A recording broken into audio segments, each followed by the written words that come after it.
মানে সোনার গয়নায় মাত্র 5,000 টাকার উপর কেনাকাটিতে থাকছে একটি রূপোর গিফট, 10,000 টাকার কেনাকাটির উপর থাকছে একটি ল্যামিনেশন পলা। এদের সোনার মজুরি হলো জিএসটি বিলের উপর মাত্র 8%। কম ওজনে সোনার মধ্যে গর্জিয়াস ডিজাইনের গয়না পেতে হলে এখন অশোকনগরে দীপু জুয়েলার্সই একমাত্র ঠিকানা। এখানে মেয়েদের কানের দুলের স্টার্টিং প্রাইস মাত্র 3 থেকে 4,000 টাকা। মাত্র 2 গ্রাম থেকে তোমরা আমার কাছে চেনের স্টার্টিং পেয়ে যাবে, মাত্র 2 গ্রাম থেকে।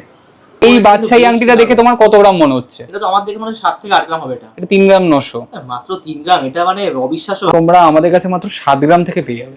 আচ্ছা, 3 গ্রাম 900 তে মার্সিডিজের ডিজাইন। মার্সিডিজ বাহ, গাড়ি কিনতে না পারলে আংটি কিনে নিয়ে একদম। এগুলো স্টার্টিং পেয়ে যাবে মাত্র 1 গ্রাম থেকে। মাত্র 2 গ্রাম থেকে ছেলেদের আংটি স্টার্টিং, মাত্র 2 গ্রাম। মাত্র 2 গ্রাম থেকে। বাহ, আচ্ছা, মাত্র 5,000 থেকে তোমরা চোকারের স্টার্টিং পেয়ে যাবে। যারা কিনা 10,000